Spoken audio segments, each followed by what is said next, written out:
रखेगा। Let's talk about comparison.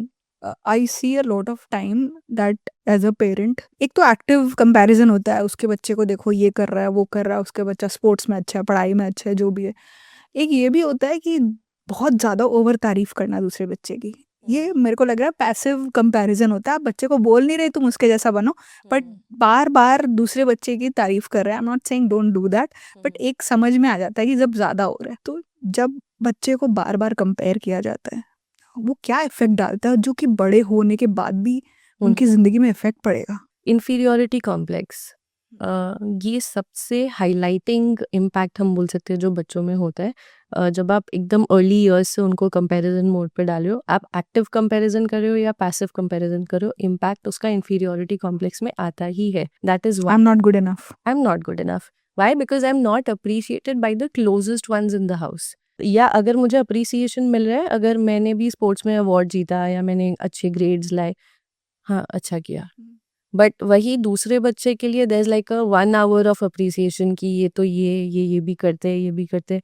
तो वो डिफरेंस उन्हें समझ आ रहा है कि मेरे लिए 1 लाइन ऑफ अप्रिसिएशन था, यहाँ ठीक है चलो अच्छा है, नेक्स्ट टाइम और अच्छा करना। बट बाकी बच्चों के लिए तो ये बहुत ज़्यादा तारीफ कर रहे हैं, उनके फेस पे भी कर रहे हैं, उनके पीछे भी कर रहे हैं। कई बार बच्चों के सामने आप तो नहीं बिगड़ जाएगा, तो इसके सामने इसकी तारीफ नहीं बहुत करते, होता है ये।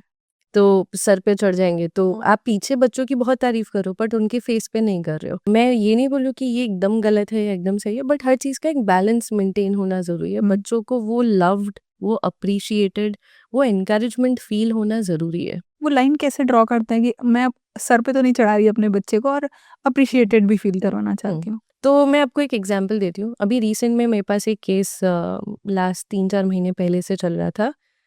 The girl is 14-15 year old. उनके किसी रिलेटिव ने सजेस्ट किया उनके पेरेंट्स को कि आप थेरेपी के लिए लेके जाइए। ट्विन बच्चे हैं, तो बेटा नहीं आ रहा है, बेटी आ रही है। तो जैसे ही जब पेरेंट्स फर्स्ट सेशन में लेके आए मेरे पास, तो फर्स्ट फ्यू लाइन्स वर, ये बिल्कुल ये नहीं करती है, ये बिल्कुल बात नहीं सुनती है, इसका पढ़ाई में ऐसा, इसके भाई को देखिए, हमें इसके भाई को बोलना ही नहीं पड़ता है, वो ऐसा। And it went on for 20-25 minutes in the session, it just went on. And I could see the child कि वो बच्ची जब आई थी, तो she was like this, she was very excited कि काउंसलिंग कुछ नई चीज़ हो रही है उसके साथ, कुछ अच्छा होगा। उसने गूगल पे सर्च वर्च किया होगा, तो उससे लगा कि अच्छा कुछ अच्छा है। And I could see her body language going like this, and then she was just sitting like this. ठीक है, तो फर्स्ट सेशन हुआ। उसके बाद मैंने ऑफ कोर्स बच्चे की भी बात सुनी, उसे कुछ होमवर्क दिए। But at the end of the session मैंने पेरेंट्स को बुलाया, मैंने कहा आज आपके लिए भी होमवर्क है, आपने आज ये चीज़ करी है, बट मैं चाहूँगी कि आप कॉन्शियसली इस चीज़ के ऊपर वर्क करें कि जहाँ आप बच्चे की प्रॉब्लम बता रहे हैं, ऑफकोर्स ज़रूरी है एज पेरेंट्स आपको मुझे आके बताना ही पड़ेगा कि क्या प्रॉब्लम है, बिकॉज वो माइनर है अभी, बट साथ में आप उनकी अप्रिसिएशन भी करेंगे। आपने 1 लाइन भी नहीं बोला कि वो किसी तो चीज़ में अच्छे होंगे, तो आपने वो नहीं बोला, तो आप ये प्रैक्टिस करेंगे, हाँ नहीं मैम आपने बहुत सही बोला, हम ये करेंगे। सेकेंड सेशन दे कम, तो मैंने उनको बोला कि अच्छा आपने होमवर्क किया? हाँ मैम होमवर्क तो कर रही थी आपका, पर पता है फिर भी ये कर रही थी, ये कर रही थी, and they went on again 5 minutes. तो मैंने कहा अच्छा ठीक है आप बाहर बैठिए। मैंने बच्ची के साथ पूरा सेशन किया, लास्ट 5 मिनट्स वापस मैंने उनको बुलाया। मैंने कहा आपके होमवर्क का क्या? हाँ नहीं हमने अप्रिशिएट किया था ना इसको, घर पे आप पूछिए इससे, आप पूछ लीजिए, हमने अप्रिशिएट किया है। तो द चाइल्ड इज लुकिंग ऐसे, क्या बोल रहे हैं? कब किया? लाइक ऑफ कोर्स वो नहीं बोल पा रही है उनको, बट हर face expression was exactly this. तो she didn't say yes, she didn't say no, कि दोनों ही नहीं बोल सकते क्योंकि किया ही नहीं गया अप्रिसिएशन। मैंने कहा मुझे नहीं पता आपने घर पे किया या नहीं, बट आज मेरे सामने फिर से आपने फर्स्ट चीज जो किया वो कंप्लेन। आपने ये बोला ही नहीं कि नहीं मैं देख रहा हूँ कि एटलीस्ट ये एफर्ट डाल रही है। चेंजेस कितने आए नहीं आए मुझे नहीं पता, बट मैं बहुत खुश हूँ उसके एफर्ट से, या मैं बहुत खुश हूँ कि कोशिश चल रही है, या मैंने ये चेंजेस नोटिस किए हैं, बहुत अच्छी बच्ची है, बस थोड़ा सा हार्ड वर्क कर ले तो। और ये सब कुछ भी नहीं था। सो आपके लिए homework repeat. Third session you won't believe Kritika, same चीज़ मुझे थर्ड टाइम फिर से रिमाइंडर देना पड़ा पेरेंट्स को। तो उन्होंने बोला इस बार हफ्ते में हमने 3 बार अप्रिशिएट किया है। Why does it happen with the parent कि अपने बच्चे की खूबी क्यों नहीं दिखती उनको? दिखती है, बट कई बार क्या होता है ना, वो अपने बैगेजेस के साथ भी आ रहे हैं, तो उनकी कंडीशनिंग बहुत स्ट्रांग है कि उनके पेरेंट्स ने शायद, ऑफ कोर्स पहले जनरेशन में उतना नहीं था ओपनली एक्सप्रेस करना, ये करना।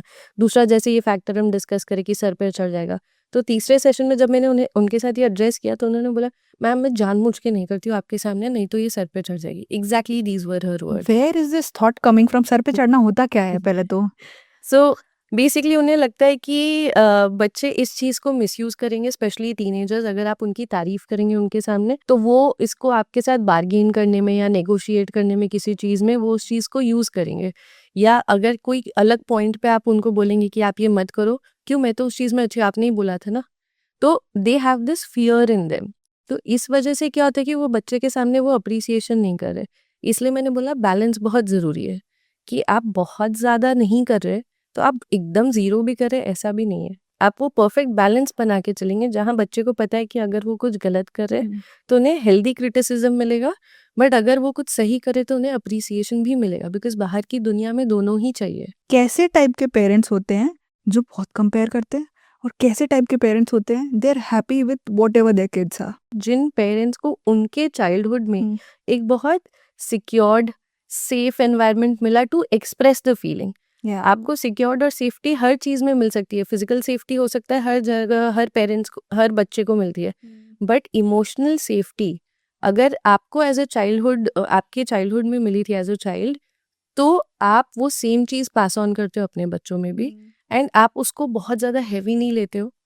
दूसरा, जब आप अगेन एक बहुत स्मॉल फैक्टर है बट ये भी मैटर करता है।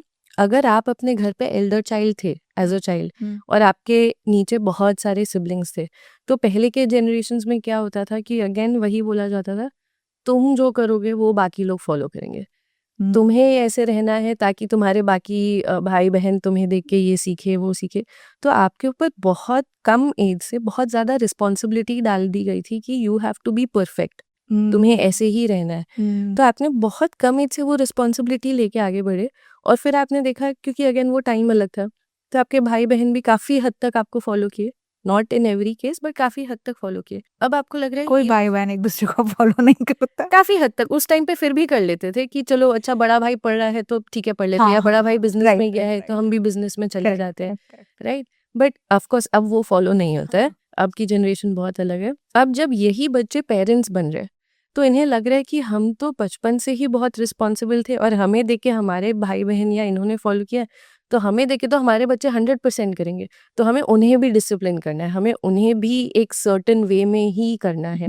तो वो उस सर्टेन सेट रूल्स की वजह से क्या हो जाता है कि उन्हें लगता है बस अब हमें यही पाथ फॉलो करना है, क्योंकि इससे हमने देखा है पहले सक्सेस मिली है, अब यही से इसी से सक्सेस मिलेगी। पर वो ये नहीं समझ पाते ये जनरेशनल शिफ्ट है। तो इस जनरेशन को हैंडल करने के लिए बहुत अलग अलग तरीके देखने होंगे। ये बहुत नो डाउट ये बहुत सेंसिटिव जनरेशन है, बट ये बहुत मेच्योर जनरेशन भी है, करेक्ट। तो वो बैलेंस आपको बनाना पड़ेगा। आपने अपने भाई बहनों को, बहुत एज डिफरेंस भी होता था पहले, आपने उतना अप्रिशिएट नहीं किया, बट ठीक है वो आपकी रिस्पेक्ट से उससे वो कर गए। आज के दिन में अगर आप अपने बच्चों को अगर वो रिस्पेक्ट नहीं दे रहे तो वो इक्वली आपको रिस्पेक्ट नहीं दे रहे। It's an equal game of what you give that you receive, right. तो ये इस जनरेशन के लिए बहुत क्लियर है। तो वो चेंजेस करना, तो ये सारी चीज़ें, ये सारे फैक्टर्स क्या है, इन रीजंस की वजह से वो पेरेंट्स अपने बच्चों को खुल के अप्रिशिएट नहीं करते हैं, या उनके मन में कुछ अपने फियर्स रहते हैं कि वो अगर इस तरह से कुछ करेंगे तो बच्चे शायद उस चीज़ को वैल्यू ना करें। तो ये एक सेट ऑफ पेरेंट्स है। और जैसा मैंने बोला, जिन पेरेंट्स को जब वो बच्चे थे उनको एक सेफ्टी मिली थी इमोशनल एक्सप्रेशन के लिए, तो वो स्पेस दे पाते अपने बच्चों को भी, और वो उनके साथ एक हेल्दियर बॉन्ड डेवलप कर पाते हैं। I so agree with you. In fact आप जब ये बता रहे थे, we all have some family members in extended family, दोस्त वगैरह में ऐसे है पेरेंट्स को हम जानते हैं, एक जो कंपेयर करता है और एक जो बिल्कुल नहीं करता है। And yes it connects, dots connect हो रहे हैं जब आप बोल रहे हैं कि जो बहुत ज़्यादा ओवर कंपेयरिंग है उनका चाइल्डहुड उस टाइप से गया है, इनसिक्योर रहा है, और जो नहीं करता है काफ़ी सेटिस्फाइड है with whatever their child is and does not compare and appreciate, उनका काफ़ी सिक्योर्ड चाइल्डहुड रहा है। तो it does make a difference. Absolutely. So what should be we doing at this stage as a parent कि हम हमारे बच्चे जब पेरेंट बनेंगे वो कभी भी कंपेयर नहीं करें, is to just let them be. Before we imply it on the children, I think सबसे पहले हमें एक स्टेप पीछे आके खुद को इंट्रोस्पेक्ट करना है